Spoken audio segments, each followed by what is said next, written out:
Planète Marché, comme tous les soirs dans Smart Bourse, 3 invités autour du plateau, 3 invités éminents. On est en compagnie de Mabrouk Chetouane. Bonjour Mabrouk. Bonjour Fabrice. Champion de l'élégance Mabrouk.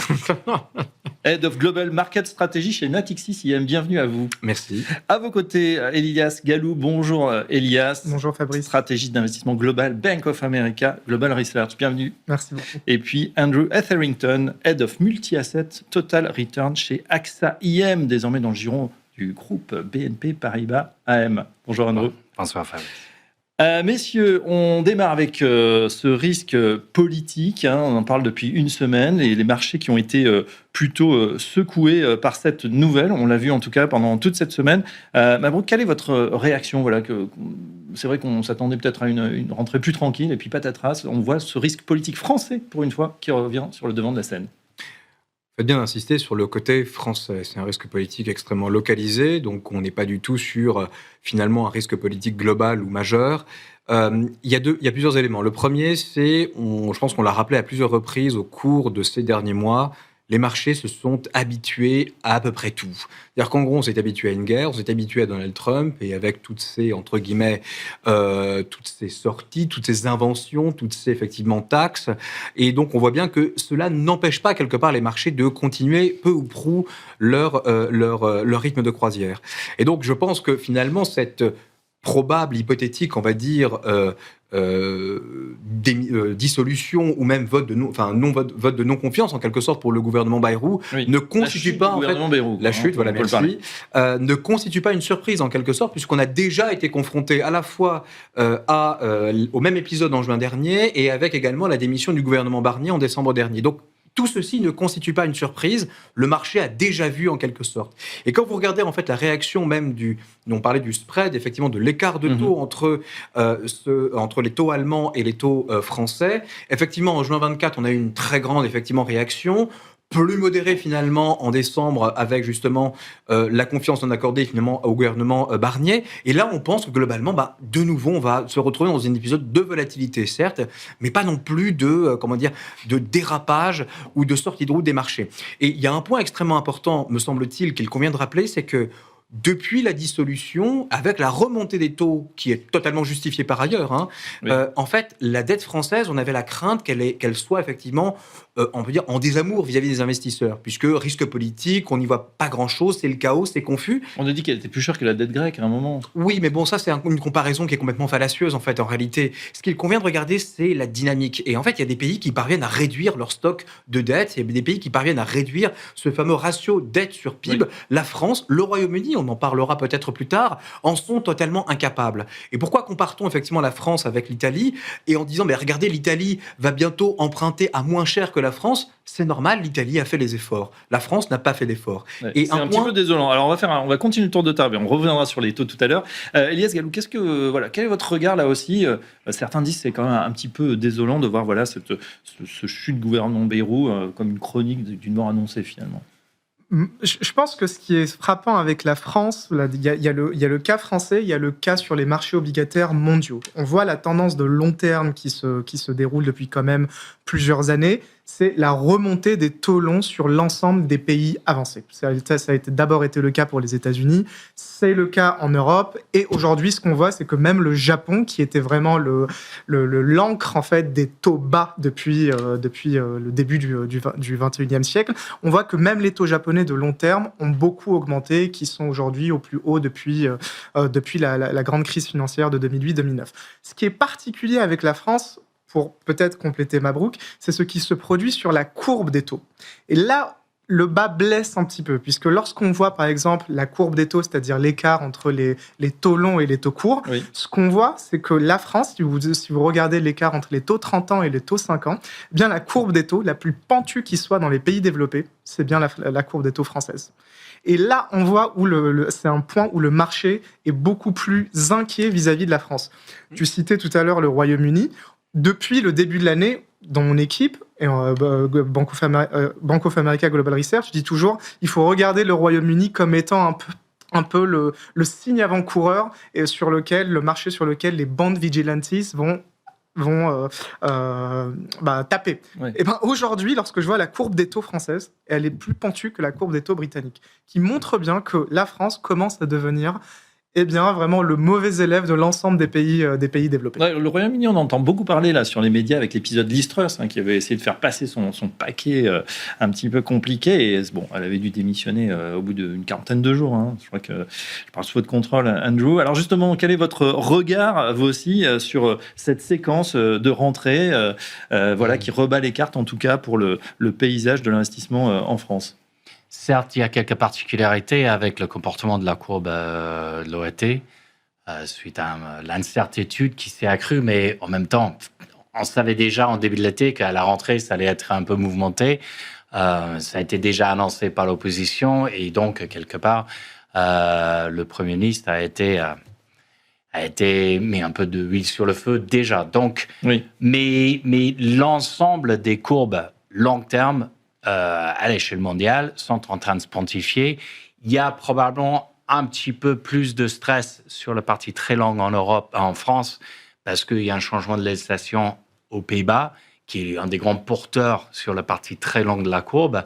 Et la France a été toujours en présence très importante, parce que l'OAT est depuis quand même quelques décennies la référence de liquidité, de profondeur et de marché très évolué. Donc, c'est normal, quand il y a un peu de désarroi, un peu de stress, que les acheteurs, surtout étrangers, se reculent.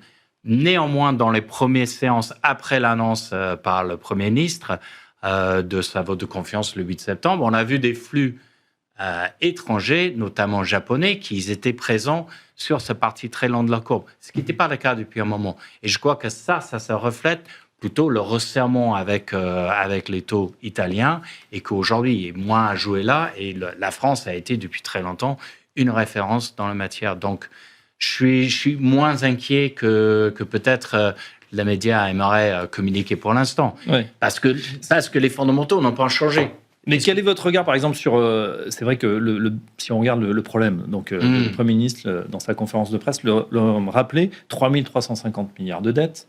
On cherche finalement 44 milliards sur un budget assez conséquent. On pourrait les trouver et ça paraît inconcevable qu'on arrive à se mettre d'accord. Alors, est-ce que c'est une équation impossible ?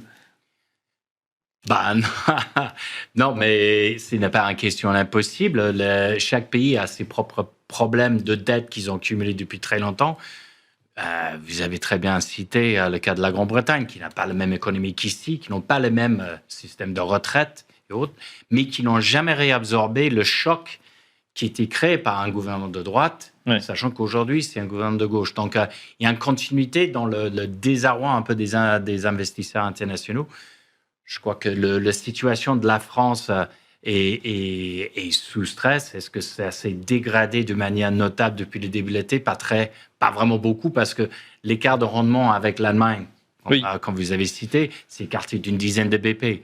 On fait ça d'une journée avec un peu de vol sur le marché. Donc, pour l'instant, je ne suis pas de stress énorme, en tout cas. C'est un projet à longue date. C'est clair que ça va être fait avec la négociation des deux côtés. Qui va avoir les mesures magiques. Ce ne serait pas fait dans l'année, ce ne serait pas fait dans une quinquennat. On l'a dit tout à l'heure, Mabrouk, on est en plein Labor Day aux États-Unis. C'est un peu l'équivalent du 1er mai, les jours fériés. On en a beaucoup parlé ces derniers temps. Certains devaient disparaître. Pour vous, c'est pas le sujet d'avoir un ou 2 jours. Non, c'est ridicule en fait, comme débat. C'est pas ça qui va restaurer la croissance. En fait, globalement, il y a plusieurs aspects. Parce qu'en fait, la croissance, c'est quand même de l'investissement et de la productivité, en fait. Et c'est pas, entre guillemets, en faisant de la mesurette. En fait, le problème en France, c'est qu'on fait tout le temps de la mesure, de la demi-mesure, entre guillemets. On ne va pas jusqu'au bout des mesures. Et donc, du coup, le problème, c'est qu'on aborde toujours la question de la dette à travers un seul prisme, celui de la réduction de la dépense, mais jamais à travers la génération de plus de recettes par le canal de la croissance ou par le canal de l'investissement. Ce qui est un drame absolu. Pourquoi on ne questionne pas les 36 000 milliards de dettes aux États-Unis ? Tout simplement parce qu'en fait, il y a de la croissance. Personne ne discute aujourd'hui de la capacité des États-Unis à faire de la croissance.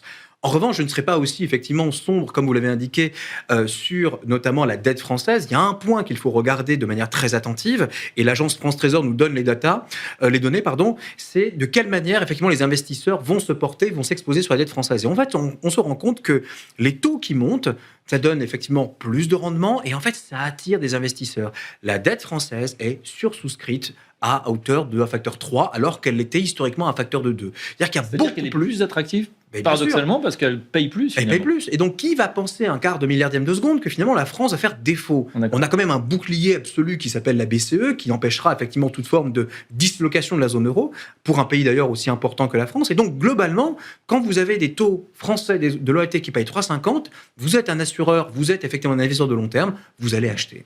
Et donc, globalement, c'est pour ça que je ne suis pas inquiet sur la capacité finalement de l'État français à emprunter. Il faut arrêter effectivement avec les Cassandres qui prêchent effectivement des malheurs à tous les coins de rue. En revanche, effectivement, il convient à un moment donné de restaurer notre crédibilité. Donc, on ne peut pas effectivement continuer comme ça à vouloir détruire, entre guillemets, l'appareil social, etc. en France, sans pour autant générer plus de croissance. Ce n'est pas possible, ce n'est pas tenable. Et c'est ce que peuvent sanctionner les marchés. Et pourtant, nos investissements, ils sont là. On a 1000 milliards de dettes supplémentaires depuis le Covid, et on a l'impression que c'est pas tellement productif. Contrairement aux États-Unis, on a l'impression que c'est de la mauvaise dette. Mais c'est de la mauvaise dette. Le mauvais cholestérol est là. Ah oui, complètement. Alors là, pour le coup, les Américains sont gavés, entre guillemets, de bon cholestérol, et là, tout va bien pour eux. Et nous, on n'a que du mauvais. Pourquoi ? Parce qu'en fait, on a utilisé la dette pour un point notamment, c'est faire du contrôle des prix, remplir des réservoirs de SUV effectivement pendant effectivement la crise énergétique. Tout ceci finalement ne sert strictement à rien. Et donc du coup, il est là le problème. Quand Joe Biden décide effectivement d'utiliser massivement la dette pour pouvoir relancer l'économie américaine par le canal de l'investissement, tout en incitant fiscalement les entreprises, c'est ce qu'on appelle un sans faute, un perfect en quelque sorte. Et là, en France, on est très très loin de pouvoir mener ces politiques effectivement de relance macroéconomique par le canal de l'investissement. Ce qui n'empêche pas de perdre les élections derrière, Monsieur Biden. Oui, mais ce qui compte, c'est le résultat sur la croissance. Et c'est là-dessus, c'est pas mal. là aussi, c'est pas mal. Son successeur peut s'en enorgueillir. Il veut continuer d'ailleurs. On va aborder ça dans quelques instants. Elias, juste pour terminer justement sur...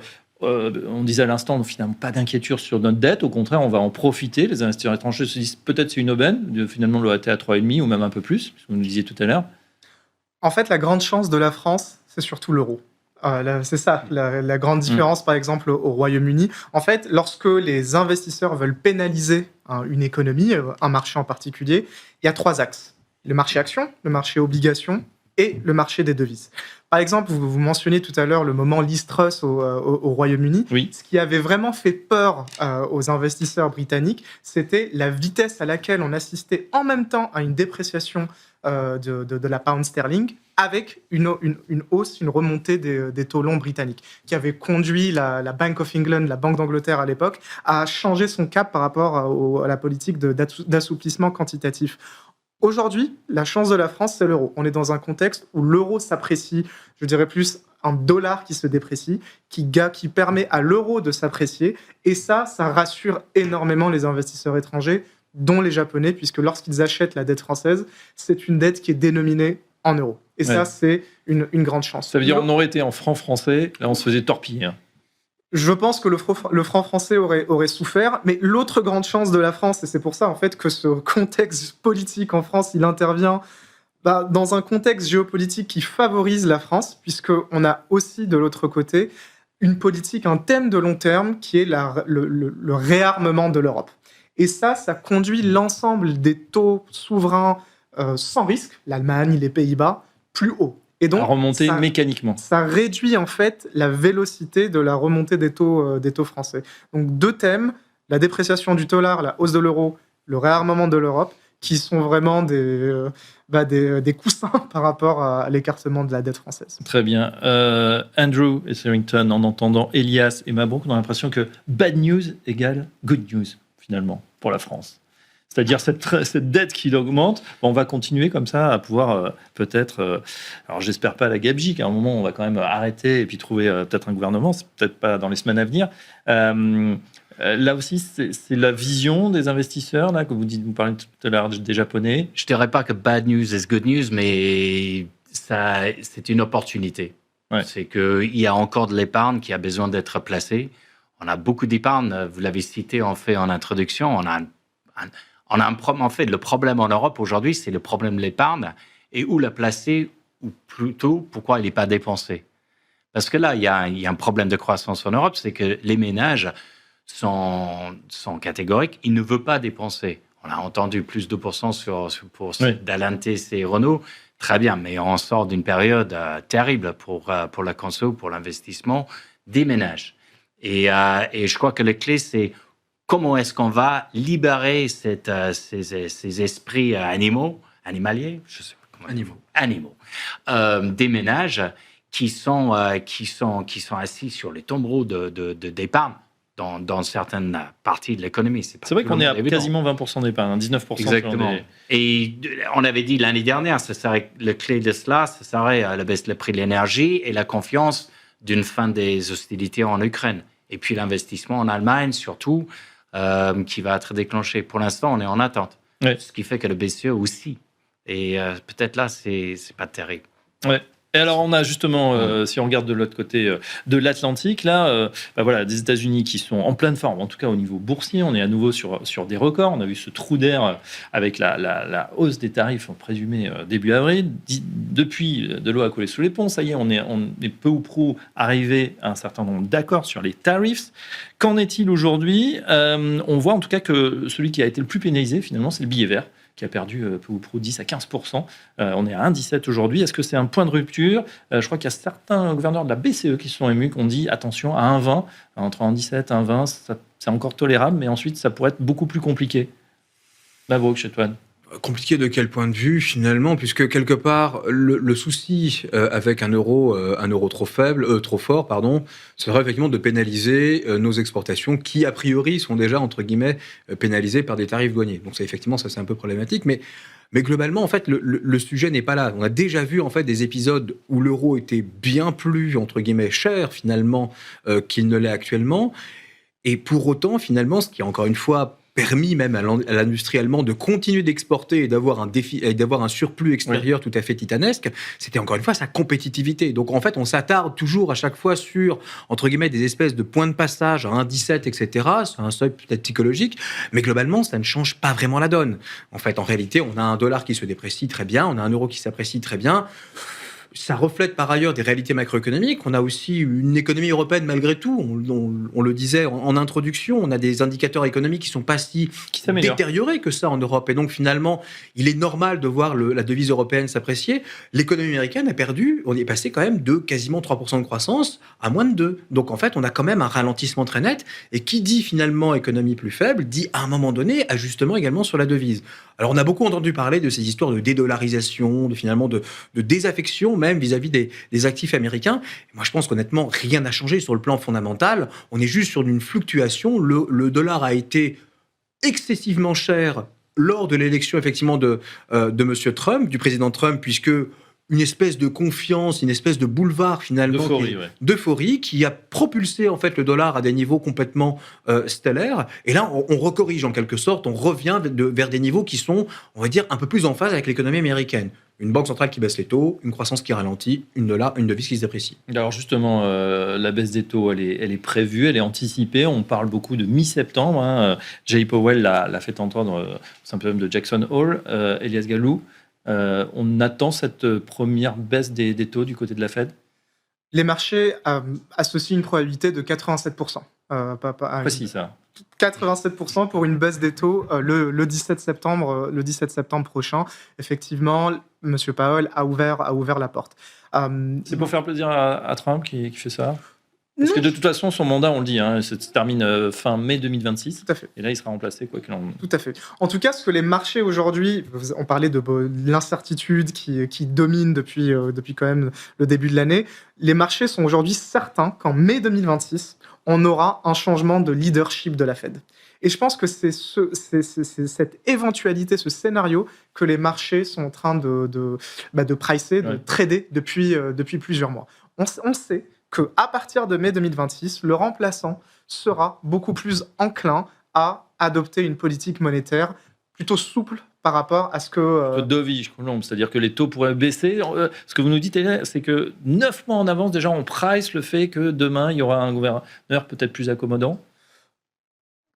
On price ça, enfin, plusieurs actifs price cela. D'accord. Si vous voyez l'or aujourd'hui, le fait que l'or soit la classe d'actifs qui a le mieux performé depuis 2 ans par rapport aux actions, par rapport aux obligations, ça price justement un changement dans la perception de l'institution américaine. À la fois l'institution de Washington, D.C. par rapport à la politique fiscale, mais aussi l'institution de la Fed. En revanche, de l'autre côté, ce que vous voyez, c'est le dollar. Lorsque les taux longs montent et que le dollar se déprécie, c'est très rare. On voit très rarement ce genre de cas de figure. Hein. C'est très typique des pays émergents. Pourtant, on l'a vu notamment au mois d'avril. Donc le marché, en tout cas une partie du marché, il price justement un scénario dans lequel la crédibilité de la Banque centrale américaine pourrait être remis en cause. Je termine crédibilité ou indépendance? Les deux vont de pair. D'accord. Les deux vont de pair. Je termine juste avec l'enquête. Vous savez, à Bank of America, on a une enquête qui s'appelle la Global Fund Manager Survey qui pose des questions à peu près 200 à 300 investisseurs institutionnels. Ça capture entre 500 et 1000 milliards d'actifs sous gestion. On leur a demandé justement, est-ce que vous anticipez un changement de politique monétaire à partir de l'an prochain? On avait une majorité nette qui disait qu'ils anticipaient soit la Fed allait faire recours à yield curve control, c'est-à-dire pour ancrer les taux à long terme, soit au QI, à l'assouplissement quantitatif à partir de l'an prochain. Ce qui dénote énormément, et je pense que les actions aujourd'hui, le fait qu'on a à la fois le Nasdaq, le S&P et le Dow Jones au plus haut historique, ça anticipe une politique monétaire beaucoup plus souple à partir de 2026. Oui, c'est vrai que pour les grands indices, puis même les indices des petites valeurs aussi, qui a bien performé durant cet été aux États-Unis. Andrew, justement, sur la Fed, perte d'indépendance, on disait perte de crédibilité pour vous, ou plutôt bonne nouvelle pour les investisseurs qui peuvent se réjouir finalement de non, le marché mondial. je ne suis pas sûr que s'il y a une perte de crédibilité ou d'indépendance, c'est bon augure pour les investisseurs. Parce que quand les taux ils montent sur le parti long terme, il va falloir quelque chose, un petit repli sur les actions pour équilibrer cette relation. Déjà, comme vous dites, on est déjà assez cher sur les actions, sur la high yield, relative à ce que le taux qu'on arrive à avoir sur un taux 10 ans US. Donc, je crois qu'il ne faut pas oublier que oui, il y a une pression pour changer le ton de la Fed. Ça va changer avec celui qui va être nommé à la place de Powell, mais c'est une majorité qui vote. Donc, je suis probablement plus inquiet par ce qui se passe avec Liz Cook, qui est attaqué personnellement par l'administration sans pour l'instant des preuves, et qui réclame sa démission. Elle est censée être virée, mais bon, elle a décidé de résister. Si elle passe, déjà, on peut dire qu'il y aura un problème des attaques sur les présidents des banques régionaux qui votent. Et ça serait beaucoup plus dangereux. Pour l'instant, je crois que la Fed, à l'instar de Jay Powell, de son discours l'a lourdement applaudi lorsque la symposium à Jackson Hole. La Fed va répondre à la data qu'ils vont avoir, et néanmoins, on a le vendredi le NFP, qui est le série le plus volatile, le plus révisé qu'il existe aux États-Unis. Donc, je ne suis pas sûr qu'on est à la fin de la Fed, à l'indépendance. Ils sont sous pression. Je ne crois pas que l'institution va céder tout de suite, et tant mieux. Parce que s'ils cèdent, ce serait beaucoup plus compliqué pour nos actifs risqués. Ouais, on va voir ce chiffre du chômage, sachant que M. Trump a l'habitude de casser le thermomètre aussi. Quand les chiffres ne lui prennent pas, il révoque comme ça les gens. Il vire celui qui vire le porteur de mauvaises nouvelles. Il pourrait virer effectivement celui qu'il a fraîchement nommé. Donc, si jamais les chiffres ne sont pas bons, il est capable de tout. Mais ce qui est très intéressant aussi, c'est que cette histoire d'indépendance, ça renvoie effectivement à un point aussi très important, c'est qu'à un moment donné, on connaît tous le mandat dual de la Fed, c'est-à-dire il y a un objectif effectivement de plein emploi, un objectif d'inflation. Et ça veut dire quoi, au fond? Dire on a une Fed qui ferait, comme on dit dans les vieux livres en macroéconomie, du seigneuriage, c'est-à-dire en gros financer le seigneur, financer effectivement la dette, puisqu'il s'agit de ça en fait au bout du compte. Pourquoi est-ce qu'on a besoin d'une Fed non indépendante pour pouvoir effectivement être au service de la dette publique? Ça veut dire quoi? Ça veut dire qu'à un moment donné, on devra abandonner, ou peut-être temporairement, ou de manière permanente, en fait, l'objectif d'inflation. C'est-à-dire qu'en gros, ça veut dire, à un moment donné, on tolérera davantage d'inflation, parce que l'inflation, ça arrange parfaitement les acteurs endettés, dont l'État, et puis, globalement, ça veut dire plus d'instabilité dans le système. Et on retrouverait finalement un régime macroéconomique qui avait disparu depuis, finalement, le milieu des années 90, avec l'avènement de l'indépendance des banques centrales, qui est une forme de stabilité, en quelque sorte. Bien évidemment, stabilité ne veut pas pas dire absence de crise. Il y en a toujours eu, il y en aura toujours. Mais là, finalement, quand on compare finalement le régime de volatilité macroéconomique, la vol du cycle, elle a considérablement baissé parce que les banques centrales sont capables effectivement de lisser ce dernier. Si vous supprimez effectivement cet objectif d'inflation, du moins ce paramètre d'inflation dans la fonction de réaction, vous vous exposez de facto à davantage de volatilité. Alors certains diront effectivement que c'est top pour la gestion active, puisque ça veut dire que globalement, au fond, plus de volatilité égale plus d'opportunités. À un moment donné, il faut savoir naviguer en eau trouble, et plus l'eau devient trouble, plus ça devient compliqué, y compris pour tout le monde. Donc je ne suis pas certain qu'on puisse effectivement se féliciter d'avoir la plus puissante banque centrale et l'institution qui est quelque part garante de la stabilité financière du monde et du système financier global, être de moins en moins indépendante et attaquée de la sorte. Ouais, mettre à la solde peut-être du président, effectivement. Après, peut-être orienté uniquement emploi, mais ça, c'est vrai qu'il y a d'autres composantes que la Fed, bien évidemment. Elias, justement, sur ce point, vous en avez parlé tout à l'heure. Qu'est-ce que ça nous dit? Il nous reste, on aborde le dernier quart d'heure là pour parler aussi dans ces conditions. Qu'est-ce qu'on peut faire? Qu'est-ce que vous recommandez à vos clients en cette rentrée? Donc, ils sont à juste titre inquiets, notamment sur une des solutions, s'il y a des nouvelles mesures, pas très sympathiques de la part des extrêmes. On imagine déjà les propositions. Il y a une sorte d'inquiétude là. Qu'est-ce qui remonte du terrain, entre guillemets? Ce qui remonte du terrain, c'est globalement, en fait, pour les investisseurs actions, c'est la valorisation des indices boursiers actions américains. Puisque sur différentes mesures, quand vous voyez par exemple le price to book ou que l'on voit par exemple les anticipations de profit par rapport au prix, on est à peu près dans le marché le plus cher qui soit des 100 dernières années. On a passé, par exemple, sur la valorisation price to book, les points hauts de 1929 et de 2000. C'est un marché qui est extrêmement cher. Et on sait que pour les investisseurs de long terme, acheter un marché, ou le S&P 500, l'indice boursier américain, à ce niveau de valorisation, l'anticipation de profit que sur l'investissement, il est d'à peu près moins 1%. Donc ça donne pas très envie d'y aller. L'inquiétude, elle est là. Ouais. De l'autre côté, je pense qu'il faut regarder les thèmes de long terme. Quel est le principal thème de long terme qui pousse cette valorisation vers le haut? C'est l'intelligence artificielle. Et aujourd'hui, on est face en fait à des mastodontes qu'on appelle les 7 magnifiques ou les Big Ten AI, si on inclut d'autres entreprises, qui n'ont jamais généré autant de profits dans l'histoire des marchés. Et c'est ça qui est difficile de naviguer. Pour le moment, le thème qui est clair, c'est que les investisseurs restent dans ce principe qu'on a appelé « anything but bonds », c'est-à-dire qu'on ne veut pas toucher aux obligations d'État puisque les États sont en train de devenir un actif risqué. En revanche, on fait confiance aux entreprises. C'est pour ça qu'on achète leurs actions et c'est surtout pour ça qu'on achète leurs obligations. Et ce qu'on voit aujourd'hui, c'est que des entreprises telles que Microsoft, qui est un peu le gold standard, l'étalon or sur les marchés des obligations d'entreprise, on peut assister à des spreads, des écarts entre le taux Microsoft et le taux de l'État américain qui vont devenir négatifs. Et d'ailleurs, les entreprises, quand elles ont de l'argent, elles n'achètent pas des obligations d'État. Elles préfèrent investir dans leurs propres titres en général via réduction de titres.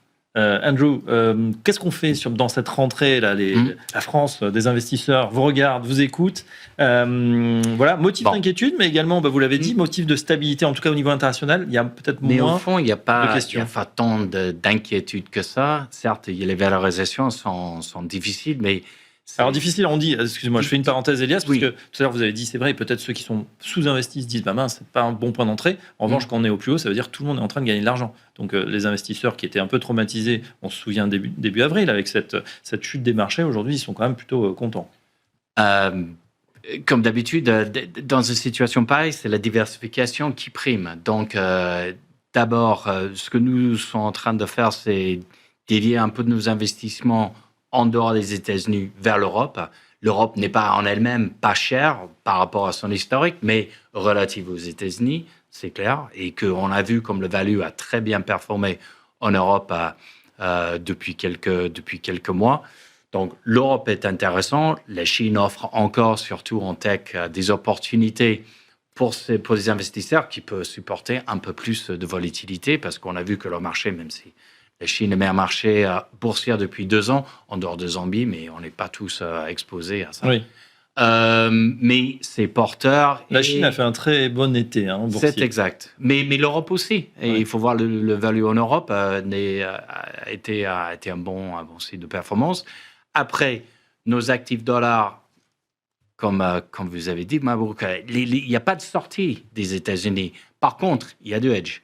Et ça va continuer. Je ne vois pas pourquoi ça va s'arrêter. Donc, nous avons augmenté nos hedges contre le dollar cet été.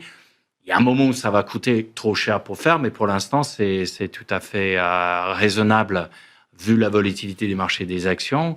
S'il y a un petit un peu plus compliqué, ce serait bien d'avoir... Parce que je ne suis pas sûr que le dollar va apporter ce qui était historiquement son valeur de refuge.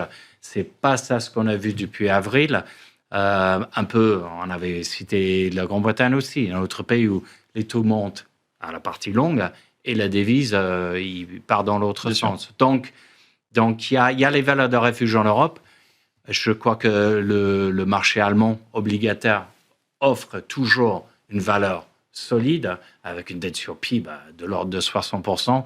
Ils pourront dépenser pas mal d'argent dans les années à venir sans que leur ratio de dette se dégrade d'une manière comparable aux autres pays en Europe. Donc, le valeur de refuge est là.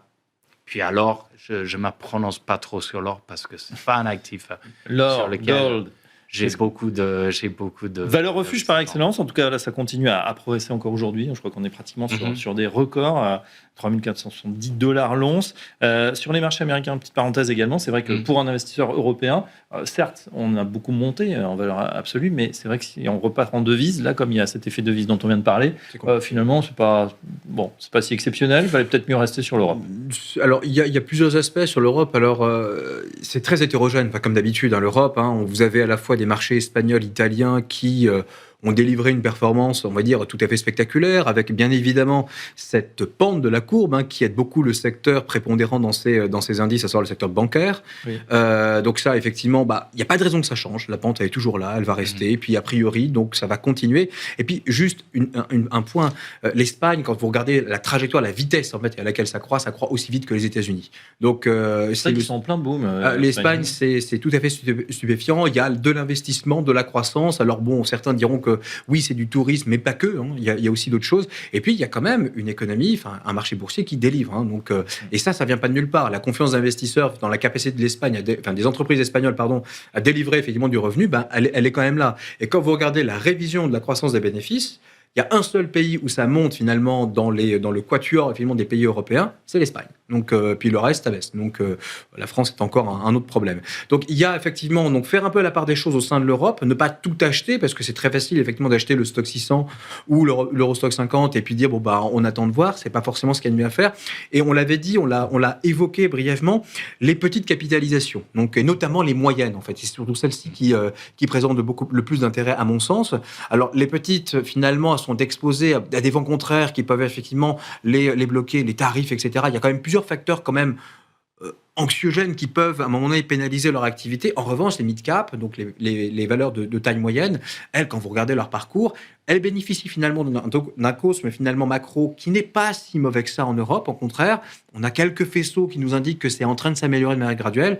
Une politique monétaire qui a fait le job en délivrant plusieurs baisses de taux, en assouplissant les conditions financières, et qui, à mon sens, a encore de l'espace pour pouvoir le faire, même si effectivement on prétend... Les moyennes valeurs seraient à regarder. Le parcours boursier finalement est déjà spectaculaire, mais il y a encore de la place quand on voit effectivement le très bas quand même. Le massacre ça a été. Ça fait 7 ans qu'on nous dit c'est le réveil. Pour un investisseur européen, vous l'avez bien dit, aller s'exposer sur le marché américain avec un dollar fluctuant et donc c'est problématique finalement d'aller protéger de la performance et dépenser tout ça en prime de protection. Peut-être regarder effectivement ce qui se passe en Europe. Et puis, je reviens au sempiternel. La dette, effectivement, d'entreprise, je suis entièrement d'accord, ça paye, ça protège. Puis la dette d'État, ça se regarde aussi en diversification. Finalement, ça permet là encore d'embarquer du carry, du portage dans son portefeuille à des niveaux de taux d'intérêt qui se regardent parfaitement. Ouais. Elias, c'est vrai que sur l'Europe, en tout cas, on a dit les bons élèves, en tout cas boursièrement, l'Espagne qui redécolle. C'est vrai qu'ils ont fait des efforts pendant le Covid. Il n'y a pas eu de quoi qu'il en coûte, donc ils ont morflé entre guillemets, mais ça repart très bien. Et puis en Italie, là, on a fait des bonnes réformes et là aussi, ça commence à payer. je serais un peu moins optimiste sur la trajectoire espagnole et italienne, dans le sens où j'y vais souvent. L'écho que j'entends sur le terrain, c'est un peu moins optimiste. Ce qui a beaucoup aidé l'Espagne, c'est l'immigration. Ce qui aide comme par hasard l'Italie depuis 2 ans, c'est l'immigration. Il y a cette forte croissance de la population qui a énormément poussé, si vous voulez, à la hausse la demande, la consommation, la croissance nominale. Finalement, quel est le paramètre qui compte le plus par rapport aux trajectoires d'endettement ? C'est la croissance nominale. C'est ce qui a beaucoup aidé aux États-Unis ces dernières années. C'est pour ça qu'il y a peu d'inquiétude sur la dette américaine et pourquoi on a un rythme record d'inflow sur les fonds de dette américaine. Et aussi en Espagne, ce qui a beaucoup aidé, c'est la croissance de la population, notamment liée à l'immigration d'Amérique du Sud. Ce qu'on aime, c'est vraiment les thèmes de long terme. Le réarmement en Europe, qui bénéficie le secteur bancaire, qui bénéficie aussi les petites et moyennes entreprises en Europe. Il y a aussi 2 thèmes à l'étranger que l'on pense qu'il faudrait jouer. Numéro 1, c'est ce rebalancement, ce rééquilibrage de la Chine d'une économie d'exportation vers une économie qui est boostée par la consommation. C'est pour ça aujourd'hui qu'en fait, tu parlais tout à l'heure d'animal spirit, l'esprit animalier, c'est ce qui se produit en Chine. Vous voyez en fait un fort rattrapage, non de la part des indices boursiers chinois domestiques. Ce qu'on avait en fait, cette dichotomie qui se produisait depuis 1 an avec une bonne performance des indices boursiers chinois qui sont traités sur la partie offshore, c'est-à-dire les étrangers qui achetaient la Chine.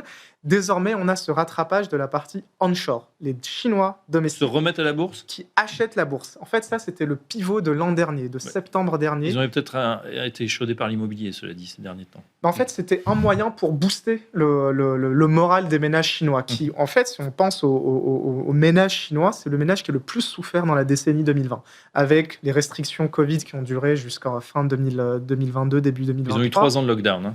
Et de l'autre côté, l'immobilier qui a baissé de plus de 30%. Là, ce qui a été ouvert en Chine, c'est vraiment de jouer en fait la partie boursière. Le dernier thème, je finis, c'est la fin de la déflation au Japon. Extrêmement important. Quel est le meilleur actif depuis le début de la décennie ? C'est les bancaires japonaises qui sont en hausse de 350%. On pense que les bancaires japonaises sont un trade de long terme. La différence entre les bancaires japonaises et les bancaires européennes, qu'on continue d'aimer beaucoup, les bancaires européennes, lorsque vous les achetez, elles sont au plus haut historique, en moyenne. Les bancaires japonaises, elles sont encore 70% en deçà de leur niveau de 1989. Malgré la hausse, vous le disiez, de plus de 200 à 300%. Bon, c'est vrai que là aussi, on partait de loin. Vous regardez du côté de la Chine, du Japon, comme Elias, du côté... Oui, surtout sur le tech. Je ne suis pas encore convaincu par le comportement de consommateurs chinois. Ou du boursicoteurs chinois. Après, s'y mettent, c'est vrai qu'ils sont nombreux. Ouais, la différence, c'est qu'ils spilent beaucoup sur les bourses et ils ont repris confiance là-dessus. Mais ce qu'il faut qu'on voit, c'est un rééquilibre de la dette immobilière pour les permettre de dépenser les 30% d'épargne qu'ils ont dans les ménages. 30%. C'est minimum. Ouais. Bon, il faut dire qu'il n'y a pas tout le filet de la sécurité sociale, les retraites, etc. Il n'y en a pas du tout, donc ils sont obligés d'épargner. Mais ça serait la clé pour qu'ils continuent à escroître à 5%. Ils ont besoin que domestiquement. Pour l'instant, ils ont très bien modifié leur marché d'export.